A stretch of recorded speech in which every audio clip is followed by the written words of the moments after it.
When we heard the fall economic statement from Deputy Prime Minister, Minister of Finance Chrystia Freeland, one of the interesting things that was announced was the elimination of GST, HST off all professional services rendered by a psychotherapist and counselling therapist. Coming up right after the break is psychologist Janine Hubbard. Don't go away. This is Open Line on the VOCM Big Land FM radio network. Welcome back to the show. Let's go to line number 3. Say good morning to a good friend of the program, Dr. Janine Hubbard. Good morning, Dr. Hubbard. You're on the air. Good morning and Happy New Year, Patty. Happy New Year to you. Welcome back to the show. Thanks. So we learned back in November when the fall economic statement was released by the Deputy Prime Minister that they were taking GST, HST off professional services rendered by psychotherapists and counselling therapists. Now, that lost revenue, the PBO says about $64 million over 5 years. So pennies, pittance. To me, and I'm interested to get your thoughts on this, it's one thing to have it about an affordability issue, but to me it also speaks to the fact that the government acknowledges that more and more Canadians need access to mental health care. And so consequently, with this affordability issue addressed, maybe it will influence people, not based on dollars and cents, but to acknowledge that maybe they do need some help. Well, it's it's interesting. I mean, in theory, listen, anything that's going to help increase access, obviously I'm in favor of. Psychologists, that's something we actually fought really hard at the federal level, so that's not something that we've had to charge for our services. So for us, it isn't going to be a change, but it is indeed for some of our other mental health professionals. And I think like a lot of things, the devil is going to be in the details because, and I know I'm getting in the weeds a little bit here, Patty, but in about half of the provinces in the country, psychotherapists or registered counselors are licensed. So they're part of a regulatory body, same as like psychologists are registered or social workers are registered. Newfoundland and Labrador at the moment does not have a college or a registration process for counselors, which means, so first of all, I'm not sure what kind of stipulations they're going to put on that tax exemption. Is that just going to be for licensed counselors, or is that for anyone who, uses the title of a counselor? Because at the moment, that's not regulated. And that always makes me a little bit cautious because, and I think we've spoken before about the importance of making sure that your healthcare provider is indeed a regulated health professional. Like most things in economic statements or fall fiscal updates, it's very thin on detail. It's 100,000 feet above sea level kind of stuff. Mm-hmm. Here's where it can also be complicated for Canadians. We used to use the 1 in 5 need some mental help, mental assistance and or counselling or therapy. Mm-hmm. Now we're using 1 in 4. So with an affordability issue tackled here, and you're right, we don't have all the details to give it a thumbs up or stamp of approval, but with affordability addressed in some part here, it will probably drive up demand. But at this moment in time in this country, mental health services outstrip supply. How worried should we be on that front? Well, and this is just it. This is why, on one hand, we've been very welcoming of the idea of regulating the profession of counseling, because up until now, it's been a bit of a Wild West in terms of, listen, you quite frankly could put up a shingle and say, I'm a counselor and do some amazing work, Patty. So I'm encouraged by the fact that there's an acknowledgement that not everyone needs a psychologist or a psychiatrist. We all have our time and place and appropriate roles. So the more that we can, really kind of shape up and standardize what's being offered in terms of mental health services, that's going to be great. Now, that being said, do I wish that there were no costs involved for this and that we were beefing up what's available publicly? You've heard me, sing that song to death, but, little steps in different directions certainly can't hurt. We know that a lot of employers have realized that providing better coverage, better insurance coverage for the employees leads to better productivity, better, less absenteeism at work. So we've actually seen a number of the major employers really beef up their coverage for mental health services. So we're seeing it kind of on a number of different fronts. Including this company. Just last month, we were told that all those services will be covered. So that was a great move by our company as well. So, I do have concerns with the supply issue regarding any affordability and or the numbers of Canadians in need. And, interestingly, and I think rightfully so, you point out the fact that we've got this so-called privatization creep. And it's long been the case with dentists and subcontractors and, yes, psychiatrists or psychologists who are working in the private sector. But there's really a solid conversation to be had here about inside the envelope of universal health care. Nothing's free in this world. We pay for it with our tax dollars. But in the world of mental health care and the numbers of people in need and the societal costs, the financial costs for not getting it in a timely fashion, it's time to include, on top of dental care, it's time to include mental health care.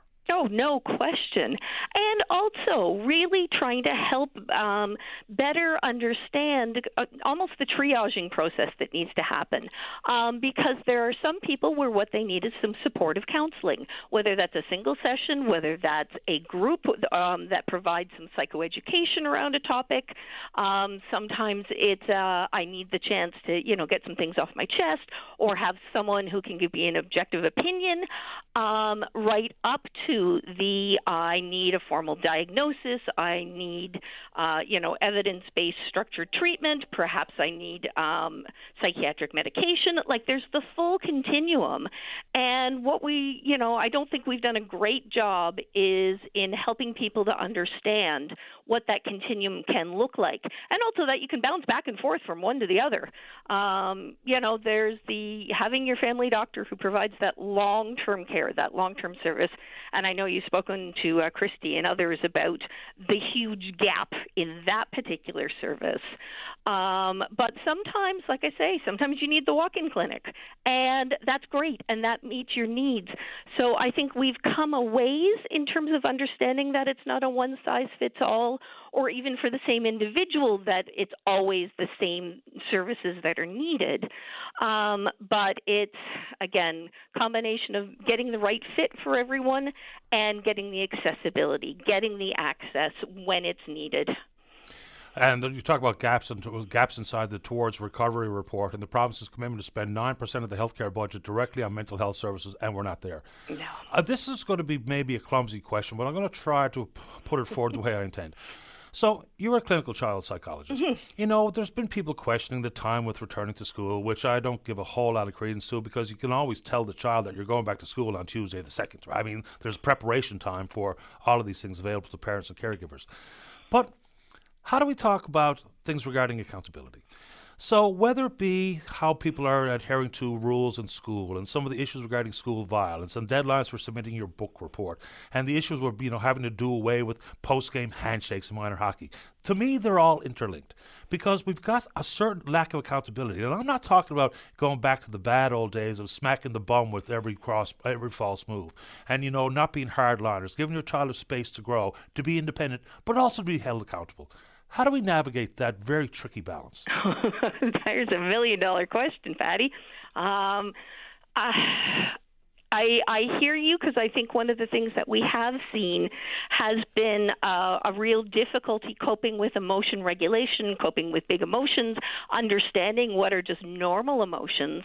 I know something that the government worked really hard on was introducing additions to the curriculum, looking at social and emotional learning, like right down in kindergarten, learning to name the feelings, and learning to tolerate distressful feelings is probably one of the biggest solutions and strategies that's going to need to be there. Learning to deal with disappointment, learning to deal with consequences, absolutely, and natural consequences.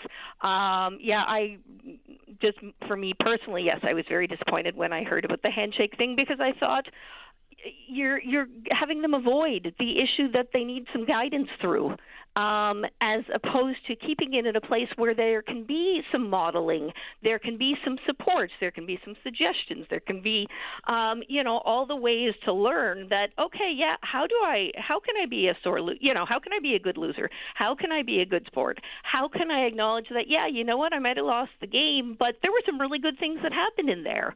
That's the kind of thing that we want to see developing.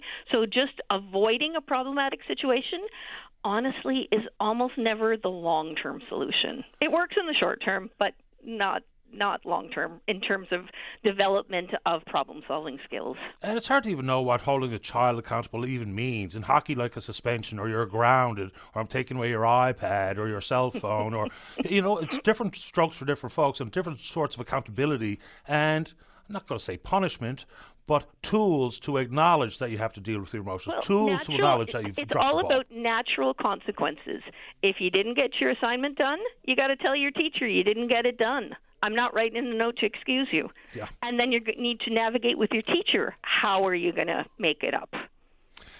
Tricky That's what stuff. we have to do as grown-ups. We do so, and accountability comes in various forms and fashions, and there's no textbook or handbook for how to be a parent.